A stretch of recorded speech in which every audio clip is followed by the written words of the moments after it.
This week in economics on the 10th of March 2018. A numbers man here from WBRN Radio and on the Bostonred Network. We roll along here.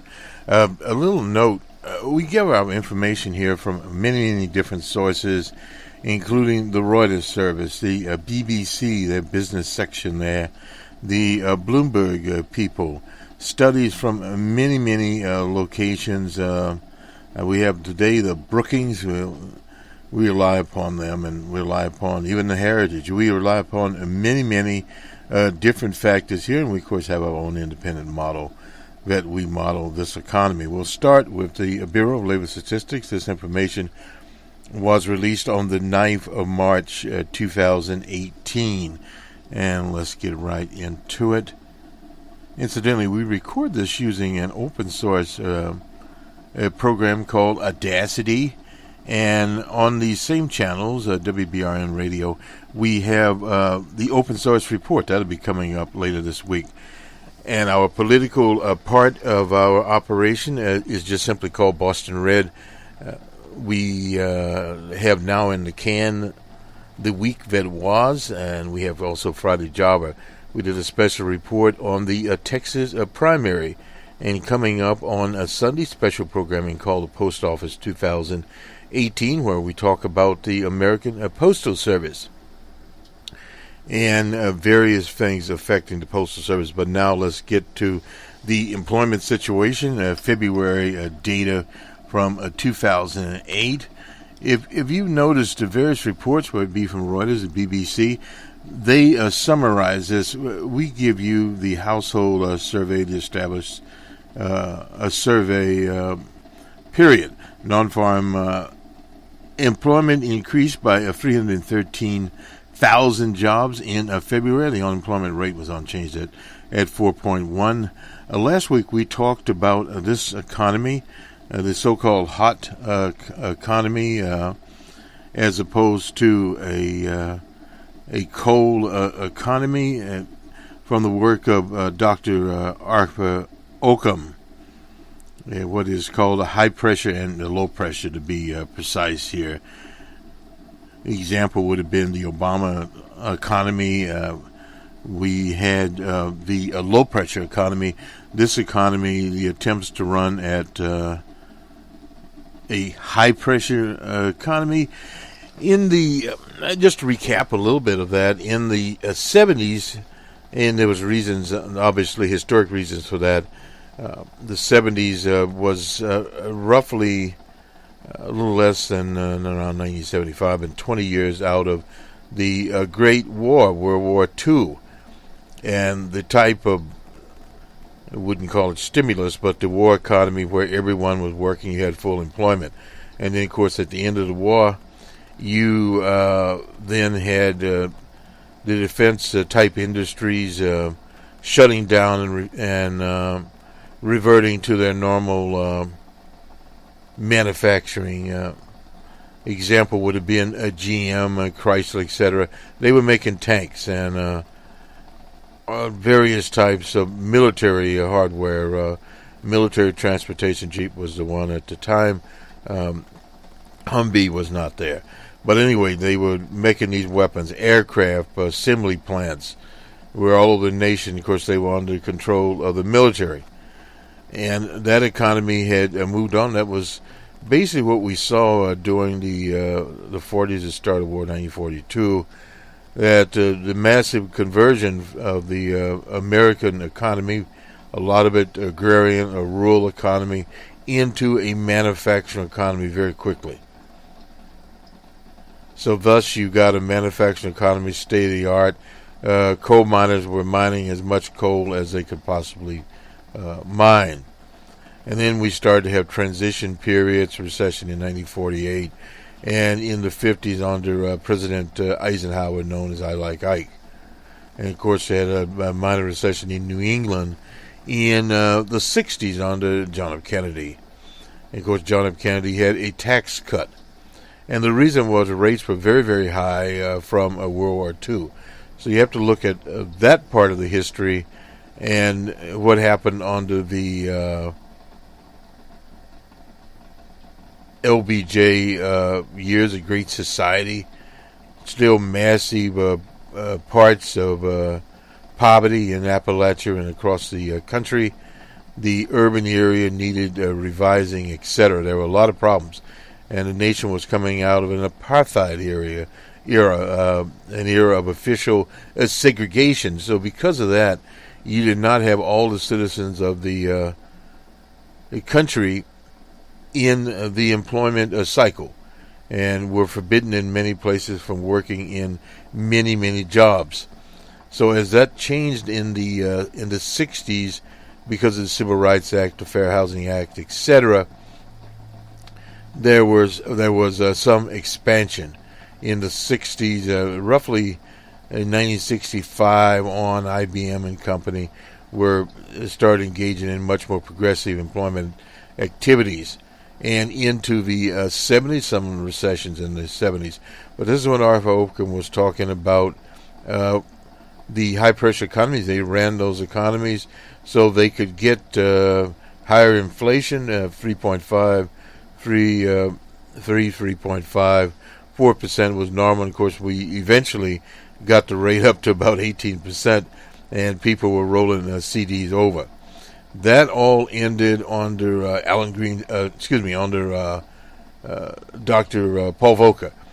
Paul Volcker came in with his anti-inflation fighting program on the Jimmy Carter.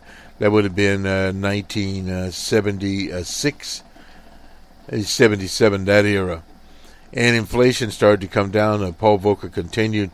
Under Reagan, they got inflation finally under control, which meant basically they were moving away from the high-pressure economy. Reagan came in with austerity, more austerity. Jimmy Carter was the first one, the president, to use the word austerity, would basically mean cutting back in various types of programs, etc., which translated, if the federal government cut back, the states and local governments also were cutting back. And of course, under Reagan, you had a massive military buildup, and the deficit grew under Reagan. And the deficit did not come down until the early 90s, and President Clinton came in. But at that time, there were several instances of what we'll call a high-pressure economy. For those that were around for the tech bubble, that was a high-pressure economy moving there when a new job sector came in via the Internet.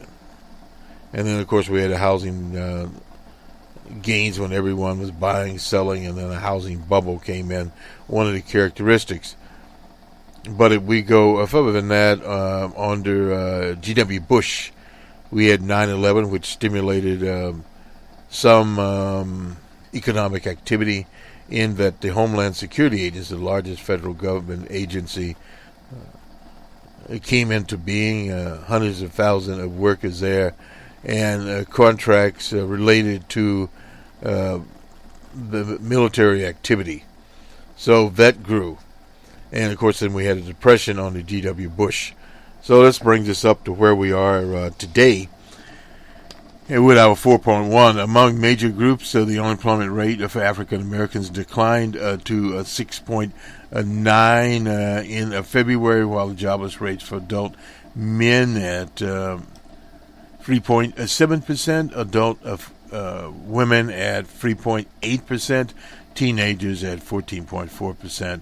For Europeans, 3.7%. For Asians, 2.9%. For Latinos, 4.9% showed a little change there. The numbers of long-term unemployed, jobless more than 27 weeks, was essentially unchanged at 1.4 million there, accounted for 20.7% of the unemployed over the year. The number of long-term unemployed was down 369,000. Civilian workforce rose by 806,000 in February. The labor force participation rate increased 0.3%. over the month to 63%. We've been hovering around 62.5, what is 62.7% in free. Up here in February, the total unemployment as measured by the household survey rose 785,000. The employment population ratio increased 0.3% to 60.4% in February, following 4 months of little change. The number of persons employed part-time for economic reasons as involuntary part-time workers was a little changed at 5.2 million out there. And this does affect people that move, say, from a part-time employment to a full-time employment. These individuals would have preferred full-time work and were working part-time because their hours have been cut because they couldn't find full-time work. In February, 1.6 million persons were marginally attached to the labor force, a little change from a year earlier. These individuals were not in the labor force, wanted or were available for work, and had looked for a job sometime in the past 12 months. They were not counted as unemployed because they had not searched for work in 4 weeks preceding the survey. Now, that's a household survey. Among the marginally attached, there were 373,000 discouraged workers, and that's actually more discouraged workers in February than you had workers that found employment, down by 149,000 from a year earlier.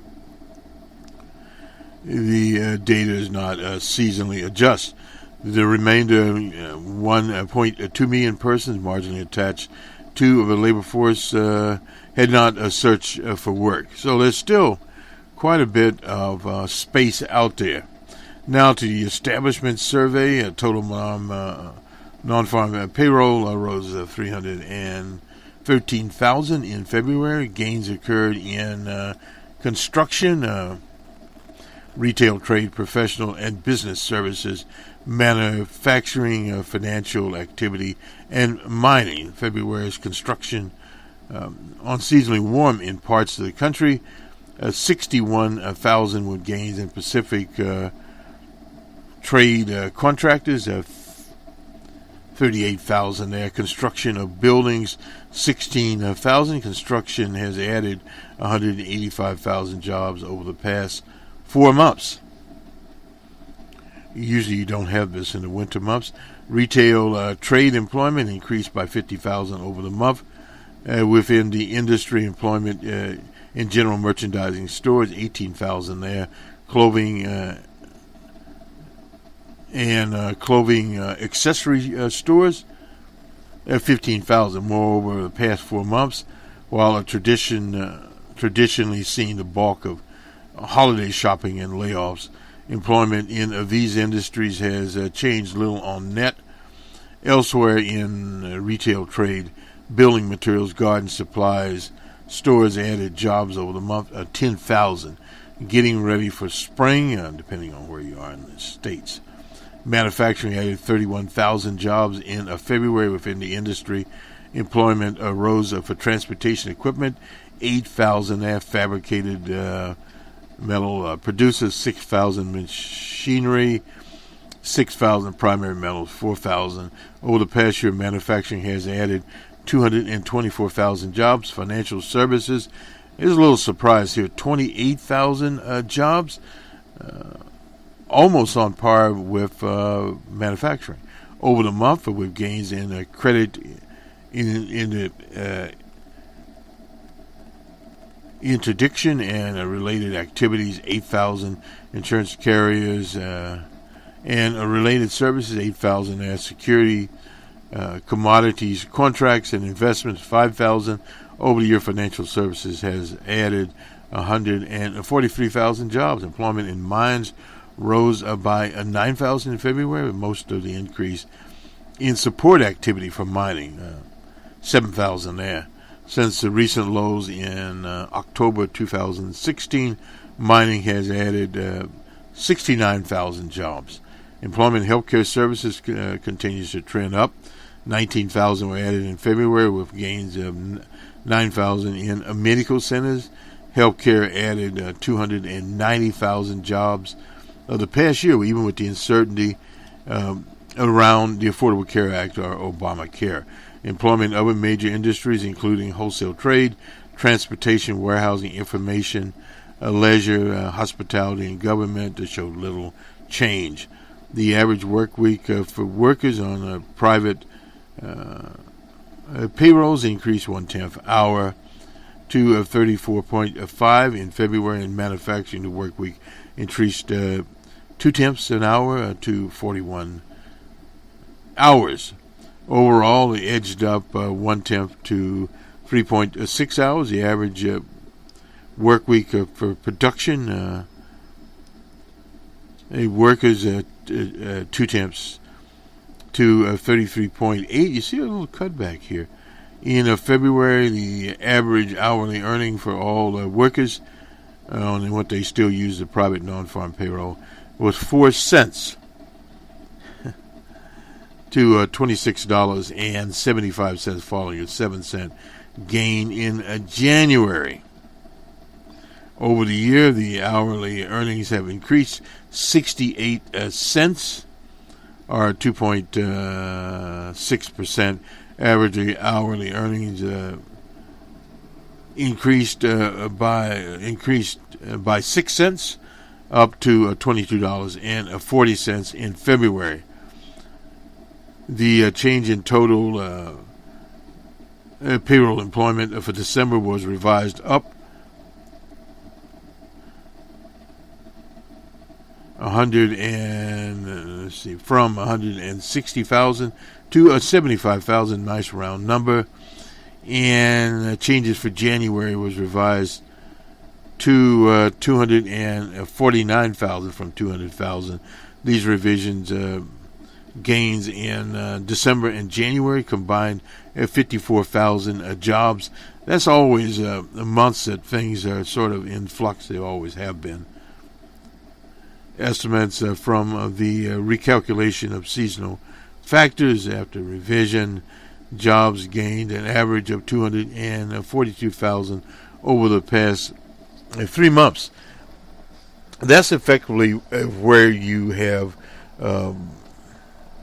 enough workers coming in to keep up a little more, but actually to pull out the so-called slack, you need to run about 350,000 jobs per month. There's still slack out there in the economy, and this is the big debate, what will happen with the slack.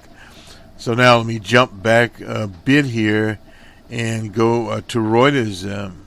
The headline, of course, of 313,000 jobs were gained. The labor market benefited from strong domestic demand as improvement in a global growth, and robust U.S. business sentiment following the passage of the $1.5 trillion tax cut. The cuts went into effect in January. So we're in March now. The blowout payroll numbers cemented the expectations the Fed will increase rates at the meeting later, 20th to 21st policy meeting. Sluggish wage growth, however, left economists divided. Well, that is still a problem there. Hourly, well, we won't go into that. But the unemployment rate is unchanged, and some are predicting that it could go down as low as 3.5%, which would mean trouble. Straight months, 800, we already covered that. Let's see, what else here? Speculation that the federal bank will upgrade its rate projections was stroked by the new chair, Powell. Economists expect the Fed to raise borrowing costs 4 times. It used to be an average of about 3 times, and there were times there was no rate increase at all. Now, from Reuters, that little poll, they really missed it. At 200,000 jobs last month, and the employment rate to 4%. It's 4.1 now. And let's see, hourly earnings at about 2%. and what happened there. Treasury yields rose as investors focused on robust payroll numbers. Construction, of course, shined. We talked about that one. The economy is, the full impact of the tax cuts and a planned increase in government spending has yet to be felt. No doubt about that. The hot job, we talked about that. The high-pressure economy. The economy is simply too strong. That's from Chris Rucki. He's the chief economist in New York at the MGFG Fund. There's no reason whatsoever for the Fed to have stimulative monetary policy at this stage of the business cycle. The labor force participation rate, of course, has risen at 63. Given the demographics of the economy, 63, 64 is probably as high as you're going to get the labor participation rate up. And that depends, obviously, on what the Fed does. Here, one of the things we didn't look at back there, government employment increased to 26,000 jobs last month with local governments. I didn't see that in the local governments. Of course, hiring of teachers has also increased in payrolls for professional and business services. We did go over that in our establishment and household surveys. I'm looking back at it here.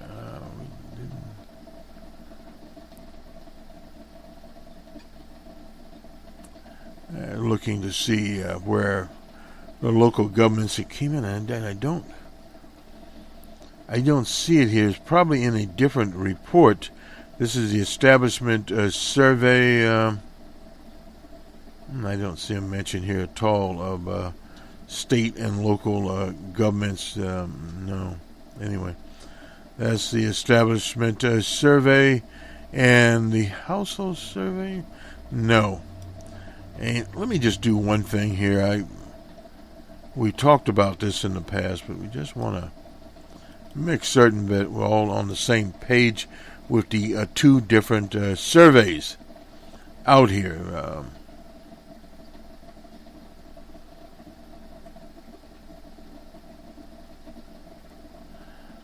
So we differentiate between the two. The establishment survey is a survey that seeks to measure the behavior of structures in the output of organizations rather than individuals. That's what you need to know.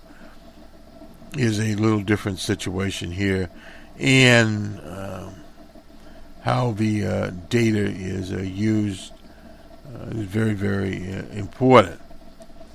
So anyway, that's the establishment survey, more structural things, and of course the household survey that measures individuals. I would run over this definition. We spent a program several months ago, spent some time, I should say, talking excuse me, about these two surveys.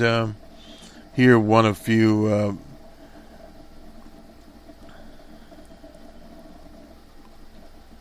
Let's see if we can get the households. Well, there's so many this that are out here. Get basically household data, but it does focus on individuals. We won't spend any more time with this, but anyway, we thought we'd been bringing it out.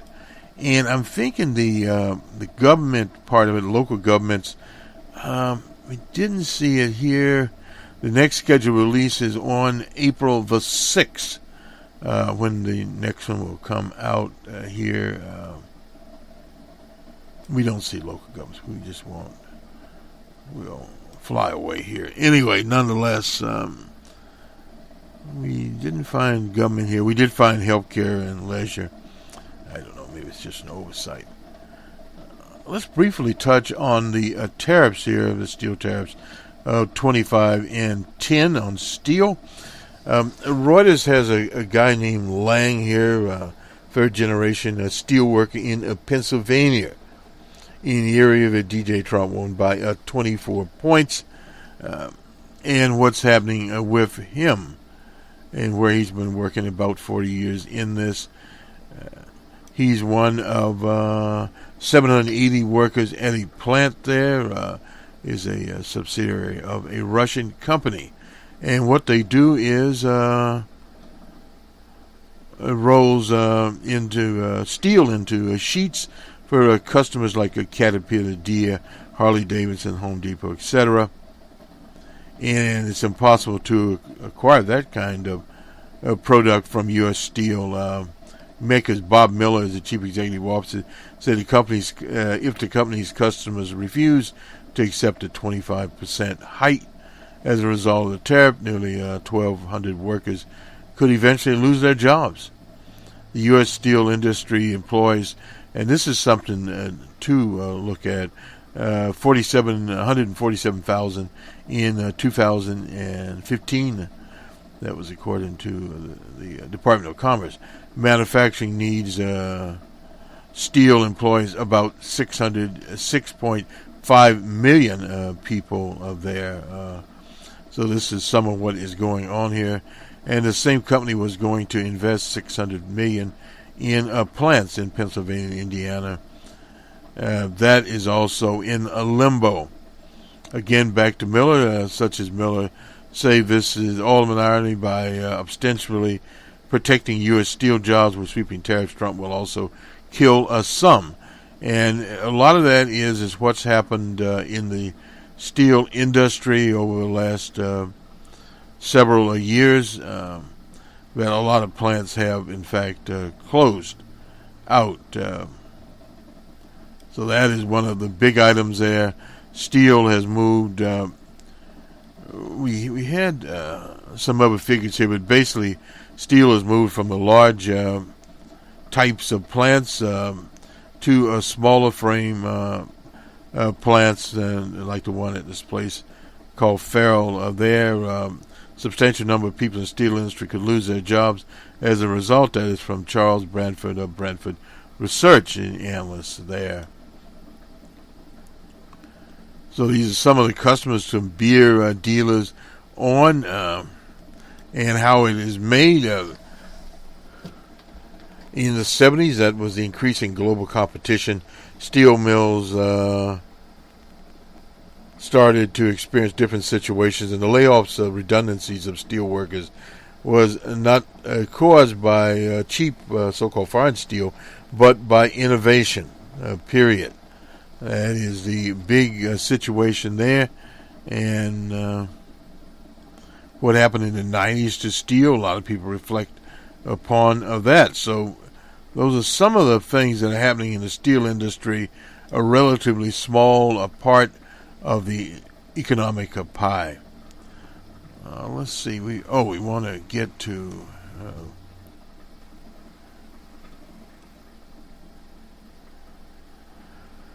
we'll do the BBC here. Their answer, firing on all cylinders. Dow Jones up 440 points, 1.77. They have the NASDAQ up 47. We'll get to that in a minute. We have an economy that is firing on all cylinders. That is from Gus Fletcher, chief economist at PNC Bank. And again, this is just a rehash of where we have been in terms of numbers from the BBC. And what we'll go to now is regional disparities. This is Saving Men in the Heartland is the case. This is on March the 6th, 2000. This is from Brookings and Interactive One research by about Harvard's Benjamin Austin and Edward Glacier and Lawrence Summers. Lawrence Summers used to be the economic advisor there in the spring of 2018's edition of Brookings' papers on economic activity. Reveals the share of men. This is 25 to 54 without work has nearly tripled the last 50 years. Disproportionately in the eastern part of the American heartland from Mississippi to Michigan. In the past decade, Americans were much more likely to move across countries and states in search of work between 1950 and 1992. mobility access across counties. Did I say countries? Counties dropped below 6% since 2007. The share of American residents who moved across counties has never exceeded 3.9%. Not a lot of mobility out there. I remember back in the old days, buses used to drive around and give reduced rates to the unemployed to go and search for work. That was when the nation had two bus carriers, one called Trailways and Continental. At the same time, there was a wide variation in economic growth in different regions of the country.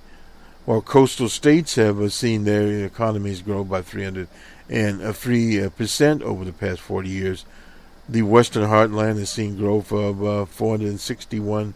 The Eastern Heartland economy has grown by only 181%. We'll append these studies. A look at men without job across the country illustrates large differences in the rise of American non-employment across regions and the hardening of geographical divisions. In 2016, 51% of 25 to 50-year-old men in Flint, Michigan were not employed. In Alexandria, Virginia, it was 5%.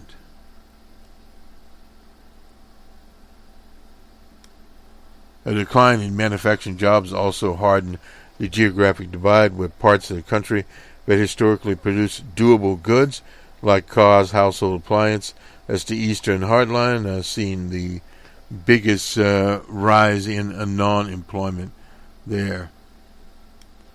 All of this has led to a point where between 2010 and 2015, more than 10% of men 25 to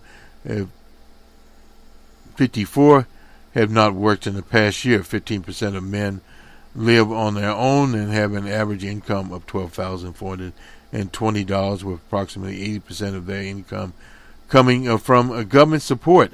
The other 85% live with others and have an average personal income of just $8,219.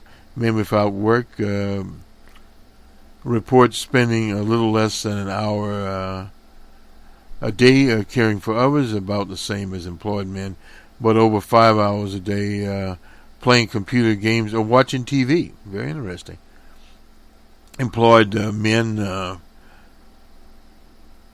report roughly 2.5 hours a day playing computer games or watching TV. That's still fairly high. If you look at this, more than 10% of men. That's quite a lot. This is a prime working age here. While policies are better suited to fight regional discrepancies in the authors document evidence that suggests increased labor demand appeared to have the greatest impact on employment in regions. The authors argue that post-employment policies such as ramping up the earned income tax credit, etc. So those are some of the things out there that are being ramped up. We'll just put all this on. America's regional discrepancies are large, and regional convergence has declined, if not disappeared. And some citations here, we won't go into that. The authors of this study from the Smith Richardson Foundation, with the exception of aforementioned authors. Anyway, we'll append this to the report. So now let's skip back to the BBC. I think we covered the basic things from the BBC. So let me just check the time here. We're okay. We'll do the numbers now. We'll look at the markets. The BBC Global 30, get it out here, at 94.81. That was on a Friday, and most of these reports are Friday. If otherwise, we'll mention it to you. The FTSE All-Share at 13.68. In Amsterdam, let me get my pointer here, at 1.92. The DAC, it was actually down negative 8.89. In Paris, they were at 20.30. In Brussels, 12.52. In Madrid, where we had the strike on International Women's Day, at 39.90. In Zurich, at 35.43. In Moscow on Friday, at 20.46. In Johannesburg, they were down negative 294.82. In Bombay, they were also down negative 44.43. In Karachi, also in the negatives, negative 61.48. In Lahore, negative 45.411. Colombo, 29.95. And in Tehran on Friday, negative 130.70. We usually get them on Wednesday, but anyway. In Sydney, 22.50. The Nikkei was at 101.13. The Hang Seng in Hong Kong at 341.69. In Shanghai, 18.76. Everything was moving along in Asia. And we gave it down, and this is kind of an unusual situation, at 440.43. Usually when you have these outliners, and we'll call this outliner, large rises in the market, it's not sustainable. It will go down. The Nasdaq, tech-laden, at 132.86. And the Merc, that's the commodities market out in the Midwest city of Chicago, at 47.60. And in São Paulo on Monday, 1,046.17. And in Mexico on Friday, that was in the negative. They were also in the they've been in the negative for a long time. 648.42. To the commodities, I guess is where we go now. Brent crude futures were up $1.95 at $65.56. The spot was down 73 cents at $63.83. West Texas Intermediate was up $1.94 at $62.06. T-Boone picking in his retirement and jumping for joy there. He remembers $15 bill oil, which is basically where it is now. Gold was down on the Forex $6.05 at $1,319.36. Dubai Gold Futures was up $1.40 at $1,323.80.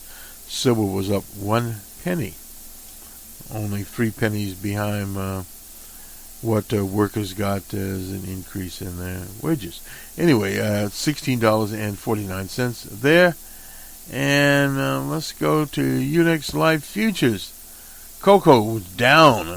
We drink our cocoa and eat our chocolate cheaper. This affects, unfortunately, many nations across the African continent. Was down 423 there. And Robusta coffee was also down 82. Sugar futures were up $6.80. The Bloomberg Commodities Index, which came out on Wednesday, at 85.59. So that is the commodities. And we decided to look at currencies here. We'll just do it.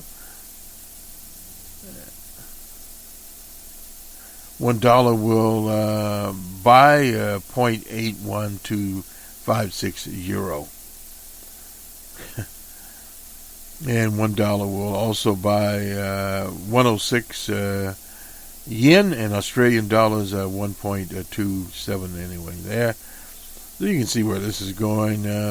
Hong Kong dollars at 7 to 1 to US dollar to Taiwan dollars at 29 point whatever. And we go down the South Korean won, WON, at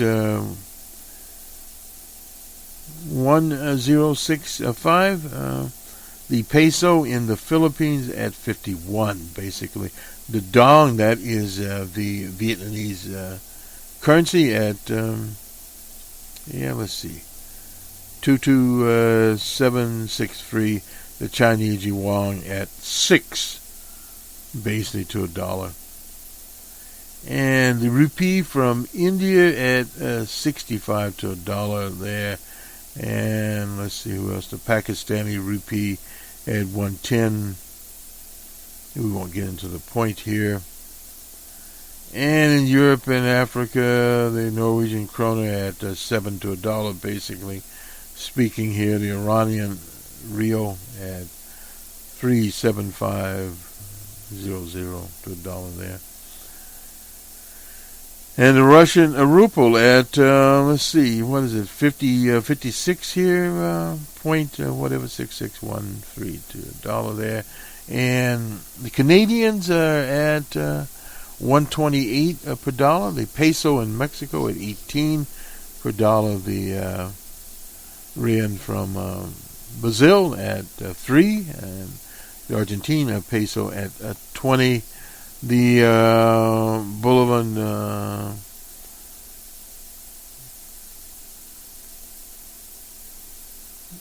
at 6. The Chilean peso at 603. And Venezuela, well, 33937 is where they are pegged to. You sort of understand the currencies. That actually went up 0.3% there. With your currency, it's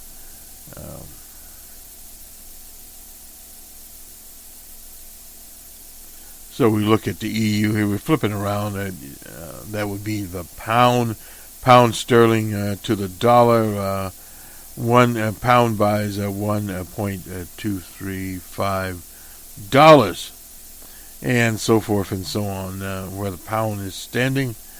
1 pound will buy 1.226 anyway in the decimals. He won't really go into that. The Saudi rial, 5 of those to a pound.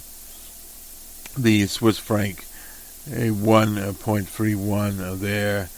And the Russian ruble at 76 to a pound. The dollar, we already talked about that. That's 1.385 to $1 Canadian dollar, 1774. The peso, 25 pesos will get you a pound. And we won't even get into what Bolivia will, Venezuela will do. But anyway, nonetheless, Uruguay's peso at 39 to a pound. The Bolivian Bonavera at 28 for the pound. For some reason, we decided we would give that information.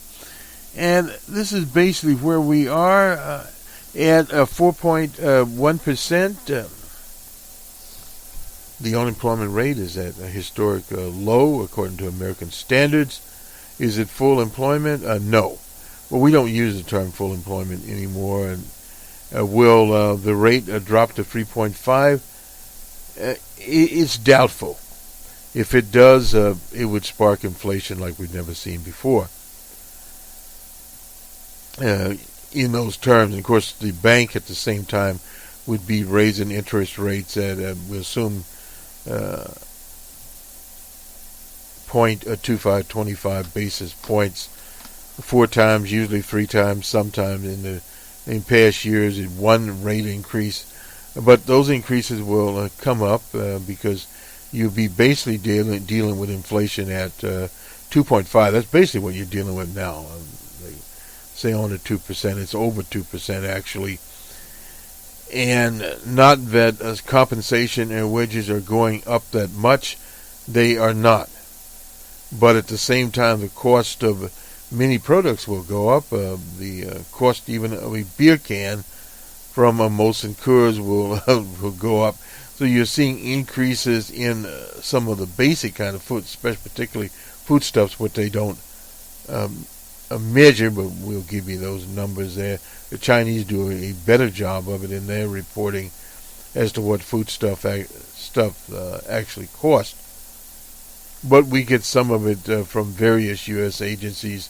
Some of these items are not a central situation, but we'll try to bring you as much information as we can. One of the things we're looking at here is petrol gasoline pricing.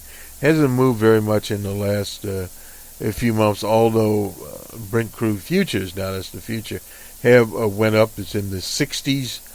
How will that affect the spring/summer driving season? Now that impacts consumers' discretionary income.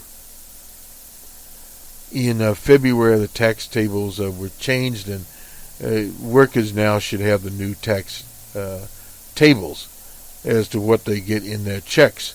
And that immediately goes into, like, I think one person was talking about taking his family out and buying a pizza. Maybe 2 pizzas, depending on where he lives. Some places, half a pizza. But anyway, that income is out there. And of course, we in the U.S., in Canada, inland service there, but in the U.S., tax refunds will be the filing date April 15th. Many people have already filed, and some are waiting to get the tax tables. So between now and April 15th, and that will go into sometime in May that people get their refunds. How that will play into the economy, we'll look at that, and of course earned income also. And as we look at the number of men, 24 to 54 prime age working groups that have been idle. Now, a lot of those people will not enter back into the workforce, but you have many more people than this particular study covered that are just part-time employed, which doesn't mean that they don't work 40 hours a week. They work 2 or 3 different jobs to make, as President Barack Obama used to say, ends meet. So you see a lot of that going on out there. So thus, people are taking on the second job and sometimes the third job. So the part-time employment is coming up there. I mean, is coming together as a full-time, which should not happen in a modern capitalist economy.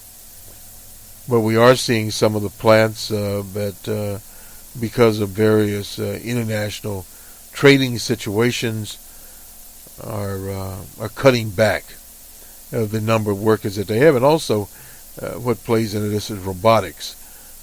In the state of Georgia, I believe, Google is now testing self-driving trucks from their data center to data center. So you're going to see more and more of that. And usually what happens in these betas or betas, they've been doing this out west in California, Arizona, etc., with autonomous or self-driving cars, self-driving trucks. As they start to get thousands of these out on the highways and byways of the nation, you'll see more and more of this. And after a few months of this so-called intensive training, if this does happen in 2018, you can expect in 2019 more and more of these trucks will start hitting the roads. Now they're adjusting regulations in many states to deal with self-driving trucks, self-driving cars, and they'll be tweaking the system as they move along. Like any new type of technology, there are some quirks in it, but I noticed on the T, geopositioning is getting much more precise, which means you have the text flashing there, and at the same time you have voice at what precise stop you'll be coming to. So with that sort of thing out there, it's just one switch from removing the driver and putting the robot driving the bus. So that will materialize in many cities in the next 5 years. And considering the part that so-called driving plays in the economy, those jobs will gradually start to disappear. They won't disappear all at once, but they will disappear. I was reading about out on the West Coast a restaurant franchise that had a robotic hamburger flipper. Well, they had to, as they say, retire the thing temporarily. It was too slow.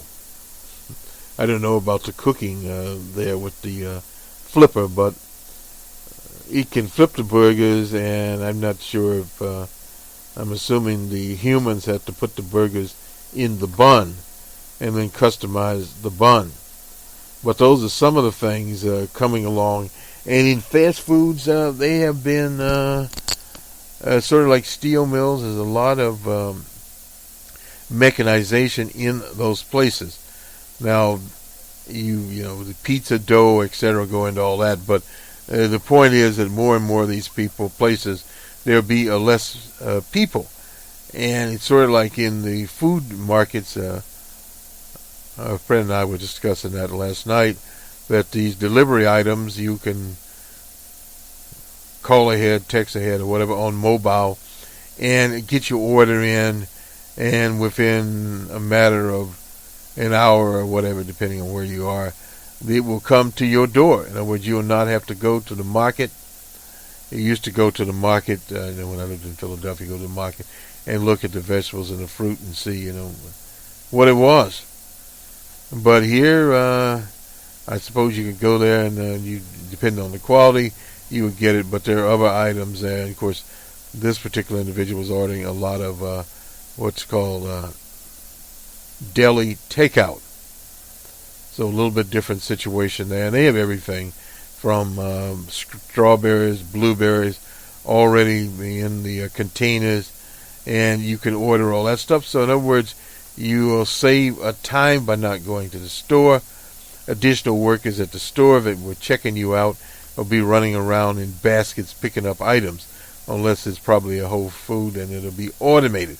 So those are some of the changes we are seeing that are coming very quickly, along with the tariffs. It'll be interesting to see if on the North Korean or the Korean Peninsula, if some sort of deal eventually there will be struck, where there can be a cut in military spending and basing on that Korean peninsula and in Japan.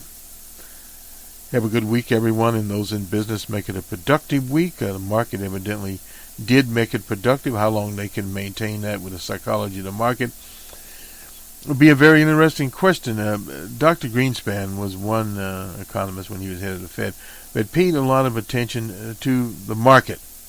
But now we have many, many other things. Actually, what we have is a situation where tariffs and wars and etc. are running the market. Their political stability, all these things are playing in to macro policy. So just an interesting time to be in this business.